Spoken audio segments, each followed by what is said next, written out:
Hello guys, welcome back to my channel RSK docent. I am Mannat Lamba. आज हम class 11th chemistry का second chapter biological classification start करेंगे। Now let's start. जैसा हमने इससे पहले जो चैप्टर था उसमें हमने पढ़ा था कि टेक्सोनॉमी में जैसे हमारे पास कुछ स्टेप्स होते हैं, जैसे मतलब characterization, then identification, nomenclature and classification, right. और वहीं सिस्टमैटिक में ये चारों होते हैं, that is characterization, identification, nomenclature, classification, but also phylogeny. तो इसका जो ये हमारा फोर्थ वाला जो स्टेप होता है क्लासिफिकेशन, तो हम इस चैप्टर में उसी के बारे में बात करेंगे कि हम कैसे ऑर्गेनिजम्स को, अब हमने इससे पहले वाले चैप्टर में लिविंग ऑर्गेनिजम्स की तो बात कर ली थी, ठीक है। अब हम इस चैप्टर में उन लिविंग ऑर्गेनिजम्स को हम क्लासिफाई करेंगे according to their characteristics, right. So now let's start. सबसे पहले अगर हम बात करें क्लासिफिकेशन जो किया गया था, जैसे मतलब अगर हम बात करें जो फर्स्ट साइंटिफिक बेसिस पे था, मतलब पहले कई लोगों ने ऐसे क्लासिफाई करने की कोशिश की जो कि ऐसे साइंटिफिक बेसिस पे नहीं था, मतलब ऐसे फूड शेल्टर इनके बेसिस पे कि जो लोग ऐसे ये वाला फूड खाते हैं या ऐसे रहते हैं वो इस कैटेगरी में ऐसे करते, बट वो कोई एक तरह से साइंटिफिक मेथड नहीं था।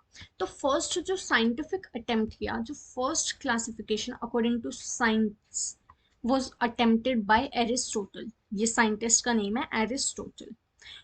इन्होंने क्लासिफाई किया on the basis of morphology. इन्होंने क्या किया, जो ऑर्गेनिजम्स हैं उनको दो क्लास में आइडेंटिफाई क्लासिफाई कर दिया, that is plants and animals, ठीक है। अब उसमें जो प्लांट्स हैं उनको भी उन्होंने उनकी हाइट के बेसिस पे हर्ब्स, श्रब्स और ट्रीज, यानी कि जो ये जड़ी बूटी होती हैं ये हर्ब्स होती है जो सबसे स्मॉल होती हैं, देन श्रब्स एंड देन बड़े बड़े ट्रीज, मतलब उनकी हाइट के बेसिस पे इन्होंने क्लासिफाई कर दिया, ठीक है। देन जो एनिमल्स थे, एनिमल्स को भी उन्होंने दो कैटेगरी में डिवाइड किया। First one was anaima and second one was enaima. दोनों में क्या डिफरेंस है? स्पेलिंग में डिफरेंस है। फर्स्ट में ए आ रहा है, सेकंड में ई आ रहा है। द मेन डिफरेंस इज, अगर हम बात करें एमा मतलब आरबीसी, ठीक है। एन मतलब अगर हम NAIMA इसकी बात करें, इतने पार्ट की, नेमा तो मतलब आरबीसी। अगर हम ए लगा देते हैं यानी कि एब्सेंट, यानी कि आरबीसी नहीं है। वहीं अगर हम ई लगा देते हैं यानी कि प्रेजेंट, दैट मीन्स नेमा प्रेजेंट मीन्स आरबीसी प्रेजेंट है। तो जिन एनिमल्स में आरबीसी नहीं थी, रेड ब्लड सेल, उनको हम एनेमा कहते थे, और जिन एनिमल्स में आरबीसी प्रेजेंट है या थी उन बेसिकली पहले के टाइम पे, तो उनको हम एनेमिक इनेमा कह देते थे। तो ये एक सिंपल सा, बहुत ही सिंपल क्लासिफिकेशन था जिसमें उन्होंने बस प्लांट और एनिमल में कर दिया था। देन जो सेकंड जो अटेम्प्ट हुआ, मतलब एक किंगडम की तरह, वो, अब देखो इसमें हमने प्लांट और एनिमल को तो क्लासिफाई किया था। सेकंड वाले में जो कैरोलस लिनस थे साइंटिस्ट, उन्होंने भी प्लांटे और एनिमेलिया नाम के दो किंगडम में क्लासिफाई किया। अब कई तो कहेंगे सेम ही तो है, प्लांट प्लांटे, एनिमल एनिमेलिया, बस नाम ही तो डिफरेंट, नहीं।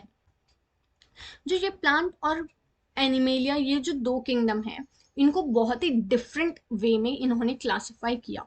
जैसे फर्स्ट में देन उनको बेसिस ऑफ हाइट और ऐसे सिंपल वे में बस आरबीसी के बेसिस पे ऐसे क्लासिफाई कर दिया। लेकिन जो सेकंड किंगडम सिस्टम था, उसमें उन्होंने क्या किया, उसमें उन्होंने इस तरह से क्लासिफाई किया कि मान लो अगर हमारे पास जो भी हम ऑर्गेनिज्म ले रहे हैं, अगर उसके पास सेल वॉल है, यानी कि वो प्लांट ही है, क्योंकि हमें पता है प्लांट्स में सेल वॉल होती है, सेल वॉल एब्सेंट है मतलब वो एनिमल है।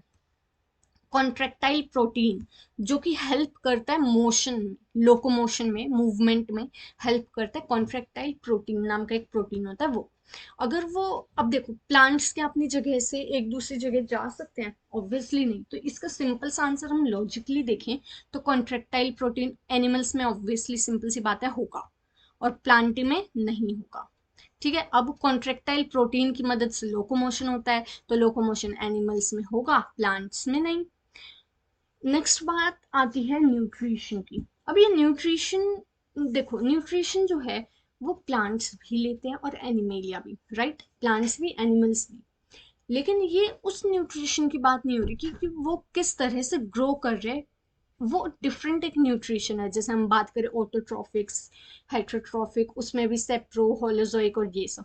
ये बात है ईट वाले न्यूट्रिशन की, यानी कि हम खा रहे हैं एक तरह से जब हमें न्यूट्रिशन मिल रहा है। जैसे हम ह्यूमंस या एनिमल्स की बात करें तो हम जब मतलब कुछ कंज्यूम करते हैं, राइट, अपने माउथ में हम कुछ लेके गए, देन हमने स्वेलो किया, तब जाके हमने ईट किया, जब जाके हमें न्यूट्रिशन मिला, राइट। तो ये उस वाले न्यूट्रिशन की बात है।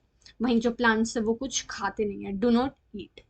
रिस्पॉन्ड टू स्टिमुलस, अगर हम देखें कोई प्लांट है, प्लांट के ऊपर गलती से गर्म अगर हम पानी गिर दें या फिर ऐसे कुछ, तो क्या वो रिस्पॉन्ड करते हैं एकदम से? ऐसा तो नहीं है कि वो हट के दूसरी जगह चले जाए प्लांट्स, नहीं।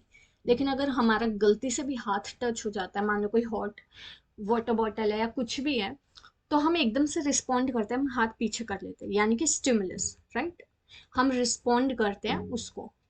कॉन्शियसनेस जो हमने इससे पहले वाले चैप्टर में भी पढ़ा था, एक डिफाइनिंग फीचर होता है ना, ठीक है। वहीं जो एनिमल्स होते हैं उनमें जो रिस्पॉन्ड ऑफ स्टिमुलस होता है वो फास्ट होता है, और प्लांट्स में स्लो, कुछ कुछ में होता है लेकिन बहुत ही स्लो, ठीक है। अब देखो जो टू किंगडम सिस्टम थे ना, उसमें क्या क्या उनने किस तरह से डाला किसको किस में, ये कुछ एक तरह से ना, मतलब कुछ कंट्रोवर्सीज भी थी नो इनमें। जैसे प्लांट्स में बात करें, बैक्टीरिया, यूनी और प्रो। आज के टाइम पे अगर हम देखें तो बैक्टीरिया जो है वो यूनी सेल्यूलर है और प्रोकैरियोटिक है, राइट। लेकिन प्लांट्स में उन्होंने बैक्टीरिया को डाल दिया, लेकिन आज के टाइम पे हम देखें तो जो बैक्टीरिया है वो मोनेरा किंगडम का है। जो आज 5 किंगडम क्लासिफिकेशन चलता है उसके अकॉर्डिंग जो बैक्टीरिया है वो मोनेरा किंगडम में आता है, लेकिन इन्होंने तो प्लांट में डाल दिया। जैसे साइनोबैक्टीरिया, डायटम्स, राइट, ये भी प्लांट में नहीं आते हैं। Dinoflagellates, euglena, fungi, right, fungi तो एक अलग ही किंगडम है। ऐसे एनिमेलिया में हम बात करें तो अमीबा, पैरामीशियम, इनवर्टिब्रेट्स, वर्टिब्रेट्स। अब इनके आगे लिखा है जैसे cyanobacteria unicellular and prokaryotic होते हैं, राइट। जो डायटम्स होते हैं वो यूनिसेलुलर और यूकैरियोटिक होते हैं।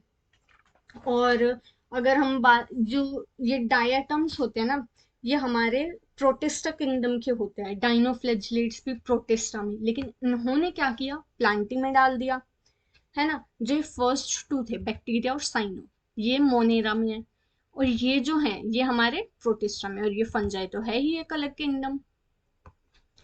वही एनिमेलिया में भी जो अमीबा, पैरामीशियम है, ये इन्होंने एनिमल में डाल दिए, जो कि यूनिसेल्युलर तो होता है लेकिन यूकैरियोटिक होता है। एनिमल्स में अब कौन आते हैं, जैसे multi cellular and eukaryotic, right. जो अमीबा और हमारे ये हैं, जैसे अमीबा हो गया या फिर पैरामीशियम, ये हमारे फ्लैजिलेटेड या फिर हम कह सकते हैं प्रोटोजोन्स होते हैं, राइट। और ये प्रोटोजोन्स हमारे प्रोटिस्टा किंगडम, यानी कि ये दोनों भी प्रोटिस्टा किंगडम में ही आते हैं, क्योंकि देखो यूनिसेलुलर, यूकैरियोटिक, इनकी प्रॉपर्टीज इनके साथ कुछ मैच होती हैं, तो इसलिए ये एक में आते हैं। देन मल्टी और यू है फंजाई, ये एक अलग किंगडम है, ठीक है। तो इस किंगडम के ड्रॉबैक्स क्या थे, यही चीज जो मैंने अभी बताई, कि देखो यूनिसेलुलर और मल्टी सेलुलर, मतलब अगर हम देखें ये सारे यूनिसेलुलर हो गए और ये मल्टी सेलुलर, इन सबको एक में रख दिया, है ना। यहाँ पे भी ये तो यूनिसेलुलर हो गए, ये मल्टी सेलुलर। तो अब एनिमेलिया में किंगडम में इनकी प्रॉपर्टीज मैच करेंगी नहीं, ये तो यूनिसेलुलर है और ये मल्टी। ऐसे प्रोकैरियोट्स और यूकैरियोट्स को एक साथ रख दिया, देखो ये प्रो, ये यूकैरियोट्स, राइट। तो इनकी भी प्रॉपर्टीज मैच नहीं कर रही। Photosynthetic and non photosynthetic together, यानी कि जो फोटोसिंथेटिक हमारे प्लांट्स या फिर कुछ नॉन फोटोसिंथेटिक हैं इनमें से, उनको भी रख दिया। ये चीज़ हम थोड़ा आगे डिटेल में पढ़ेंगे, जब हम इन किंगडम्स को थोड़ा डिटेल में पढ़ेंगे तो हमें पता चल जाएगा कौन फोटोसिंथेटिक है और कौन नॉन फोटोसिंथेटिक, ठीक है। अब इसमें कुछ कंट्रोवर्शियल ऑर्गेनिजम्स हैं, जैसे अगर हम बात करें यूग्लेना, यूग्लिना के पास सेल वॉल नहीं होती है, जो कि एक एनिमल लाइक कैरेक्टरिस्टिक है। और फ्लैजिला होता है, फ्लैजिला किस चीज में मदद करता है, लोकोमोशन में, मूवमेंट में, राइट। अब देखो अगर यूग्लिना चल सकता है और अगर उसके पास सेल वॉल नहीं है, इसका मतलब वो एनिमल लाइक है।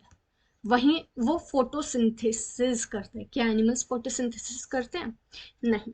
तो इसलिए ये कंट्रोवर्सी है कि अब तो ये फीचर तो इसका प्लांट लाइक हो गया, तो ये कंट्रोवर्सी है कि यूग्लिना को हम एनिमल में रखें या प्लांट में। ऐसे क्लेमाइडोमोनास, इसके पास फ्लैजिला है जो कि एनिमल लाइक है, और फोटोसिंथेसिस जो कि प्लांट लाइक है। ठीक है। स्लाइम मोल्ड्स की बात करें, इसकी अपीयरेंस तो होती है प्लांट लाइक, लेकिन इसके पास सेल वॉल होती है और ये हेट्रोट्रोफिक होता है। ठीक है। तो ये अब इसको हम, जो कि एनिमल लाइक प्रॉपर्टी होगी, तो इसको हम एनिमल में रखें या प्लांट में, आगे ये चीज हम पढ़ेंगे कि इनको किस में रखा जाता है। ठीक है। उसके बाद आया है third kingdom, three kingdom system. ठीक है। जिसमें मान लो अगर हम देखें, जो कि दिया था अर्नेस्ट हेकल ने, जिसमें हमारे पास प्लांटे एनिमेलिया तो पहले ही थे, जो किसने दिए थे, कैरोलस लीनियस ने। ठीक है। अब थ्री किंगडम किसने दिया, अर्नेस्ट हेकल। ये नाम ना इंपॉर्टेंट है क्योंकि कई बार एग्जाम में पूछ लिया जाता है, फोर्थ किंगडम किसने दिया, थर्ड किंगडम, सेकंड, फिफ्थ। ठीक है। तो इन्होंने कौन सा किंगडम ऐड किया, इन्होंने ऐड किया था प्रोटेस्टा, जिसमें यूनिसेलुलर ऑर्गेनिजम्स जो थे, यूनिसेलुलर यूकैरियोटिक, वो आते थे। ठीक है। जैसे प्लांट में अगर हम बात करें तो हमारे जो बाकी मतलब प्लांट की जिनकी कैरेक्टरिस्टिक्स होती थी, एनिमल्स में प्रोटिस्टा में आते थे unicellular. Then four kingdom classification जो है वो दिया था कॉपलैंड ने, जिसमें प्लांट, एनिमल और प्रोटिस्टा तो थे ही, उन्होंने मोनेरा किंगडम ऐड कर दिया। ठीक है। Monera kingdom that is unicellular prokaryotic, ये और भी ज्यादा बेसिक था। अब देखो अगर हम बात करें ना मोनेरा, तो मोनेरा की अगर हम बात करें तो वो सबसे नीचे आता है, क्योंकि मोनेरा में आते हैं बैक्टीरियाज जो कि यूनिसेलुलर और प्रोकैरियोट, जो कि सबसे बेसिक यानी कि एक सेल और प्रोकैरियोटिक। देन आ जाता है प्रोटिस्टा, मतलब उससे देखो ऐसे ट्री सा बन रहा है, सबसे नीचे मोनेरा, फिर बनता है प्रोटिस्टा। अब ये बाद में डिस्कवर हुआ ये किंगडम, इसका मतलब ये नहीं कि ये नया है, नहीं, ये एक तरह से ये सबसे नीचे आना चाहिए मोनेरा, फिर उससे ऐसे निकलता है हमारा, देन प्रोटिस्टा आता है, ये हम नीचे पढ़ेंगे, देन प्लांटे, एनिमेलिया और फंजाई। ठीक है। क्योंकि देखो पहले हमारे पास यूनिसेलुलर प्रोकैरियोट्स थे, देन यूनिसेलुलर यूकैरियोट्स आए, उसके बाद धीरे धीरे ऐसे प्लांट, एनिमल और फंजाई। नेक्स्ट आता है हमारा five kingdom system by R H Whittaker. ये बहुत ही इंपॉर्टेंट है हमारा। अगर हम देखें एनसीईआरटी बुक अगर है आपके पास, तो एनसीईआरटी बुक ओपन करके देख सकते हो, जो इस चैप्टर का जो सेकंड पेज है उसी पे हमें दे रखा है, एक बॉक्स दे रखा है, that is on the base, मतलब जिसमें हमें क्लासिफिकेशन के बेसिस दे रखे कि किस किस के बेसिस पे हम जो है क्लासिफाई करेंगे फाइव किंगडम सिस्टम, जिसमें हमारे पास एक और सिस्टम एक और किंगडम ऐड हो जाता है जो कि है फंजाई। अब एनसीईआरटी में ना एक कंट्रोवर्सी है, दैट इज कि जो हमारे पास एनसीईआरटी में एक बॉक्स गिवन है, उसी के नीचे एक पैराग्राफ भी गिवन है। ठीक है। जो हमारे पास ऊपर बॉक्स है ना, उसको ज्यादा प्रायोरिटी दी जाती है rather than that paragraph, because उसमें एक दो चीज हैं जो डिफरेंट है, यानी कि जो पैरा मतलब जो बॉक्स है ऊपर, उसके अंदर हमें cell type, cell wall, nuclear membrane, body organization, mode of nutrition, ये पांच बेसिस दे रखे हैं। वहीं जो पैराग्राफ है उसके अंदर सेल टाइप, सेल स्ट्रक्चर कह सकते हैं, वो तो है ही, बॉडी ऑर्गेनाइजेशन की बात की गई है जो कि इसमें भी था, मोड ऑफ न्यूट्रिशन की भी बात की गई है जो कि इसमें था, लेकिन इसमें nuclear membrane and cell wall इनकी बात नहीं की गई। इन दोनों की जगह रिप्रोडक्शन एंड फाइलोजेनेटिक रिलेशनशिप की बात की गई है। ठीक है। तो ये जो चीज है कि फाइव किंगडम सिस्टम क्या है, अब हमें पूरा फाइव किंगडम सिस्टम ही पढ़ना है पूरी इस चैप्टर में बेसिकली। तो इस जो ये वाला जो टॉपिक है थोड़ा बड़ा है, तो इस टॉपिक को हम नेक्स्ट पार्ट में कवर करेंगे, जिसमें हम इसका बेसिस देखेंगे, जो एनसीईआरटी का वो टेबल है उसको भी मैं लेके आऊंगी, और उसको भी हम बहुत अच्छे से स्टडी करेंगे, उसकी कंट्रोवर्सी क्या है, और सिक्स किंगडम को भी हम एक बार पढ़ लेंगे। ये फाइव किंगडम ही है, बस इसमें हम टाइप बता देते हैं, तो इस चीज़ को हम नेक्स्ट पार्ट में कवर करेंगे। I hope you understand well. Thank you.